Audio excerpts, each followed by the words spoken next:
দর্শক আসসালামু আলাইকুম। সবাইকে ধন্যবাদ জানাচ্ছি যে যেখান থেকে আমাদের আজকের এই ভিডিওটি দেখছেন। তো আজকে আইসক্রিম বানাবো, আর আইসক্রিম বানানোর জন্য এখানে আমি হাফ কেজিরও বেশি পরিমাণ দুধ নিয়েছি। দুধটাকে ভালো করে জাল করে নিব।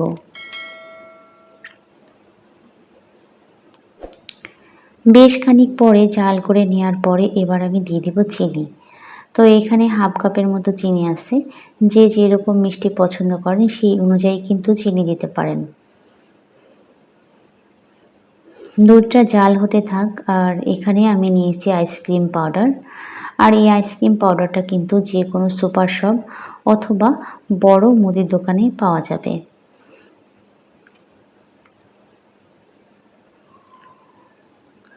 তো এখানে আমি 2 টেবিল চামচ পরিমাণ আইসক্রিম পাউডার নিয়ে নিব।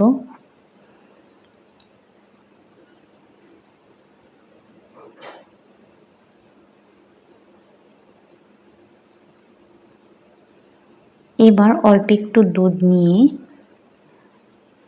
আইসক্রিম পাউডারের সাথে মিশিয়ে নিব।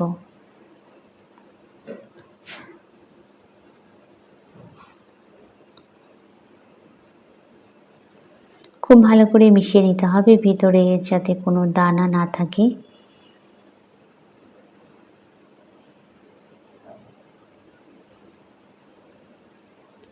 এই পর্যায়ে চুলা জালটা বন্ধ আছে। অল্প অল্প করে আইসক্রিম পাউডার দিয়ে ভালো করে দুধের সাথে মিশিয়ে নিব।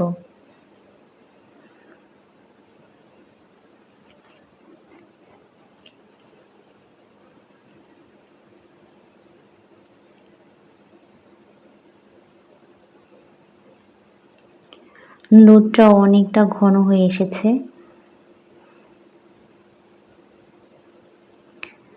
এই পর্যায়ে একটু ভালো করে ঠান্ডা করে নিব।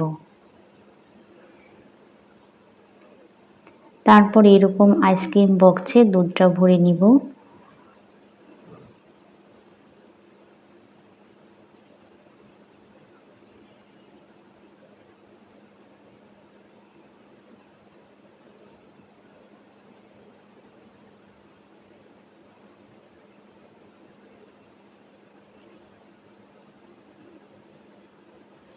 তারপর একটা র্যাপিং পেপারের সাহায্যে এভাবে ভালো করে মুড়িয়ে দিয়ে চাকু দিয়ে অল্প অল্প ছিদ্র করে নিব।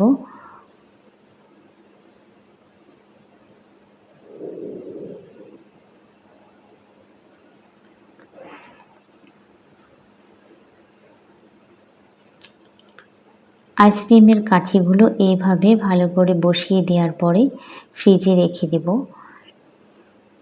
সারা রাত ভরে ফ্রিজে আমি আইসক্রিমগুলি রেখে দিয়েছিলাম। তারপর হালকা একটু পানিতে ভিজিয়ে রেখে এবার খুলে দেখি কী অবস্থা হয়েছে।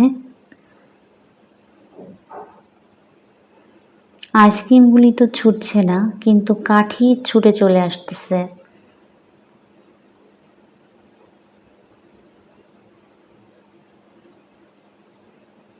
এইরকম হয়েছে আইসক্রিমগুলি। তো কেমন স্বাদ হয়েছে এবার লিলিকে খেতে দিয়েছি, ও তো বললো যে অনেক বেশি টেস্ট হয়েছে। এবার আমিও একটু খেয়ে দেখি যে কেমন মজা হয়েছে। মজা হয়েছে মোটামুটি। তবে আমি যে ভুলটা করেছিলাম সেটা হলো যে আইসক্রিম পাউডারের ভিতরে গরম দুধ দিয়েছিলাম। আইসক্রিম পাউডারের ভিতরে গরম দুধ অথবা পানি কোনোটাই দেওয়া যাবে না। একদম হালকা কুসুম গরম পানি অথবা দুধ দিয়ে কিন্তু আইসক্রিম পাউডারটা গুলিয়ে নিতে হবে। আর আইসক্রিম পাউডারের দানাটা এত শক্ত যে কোনোভাবেই কিন্তু ছোটানো যায় না। তো দর্শক, আজ এ পর্যন্তই। সবাই ভালো থাকবেন। আল্লাহ হাফেজ।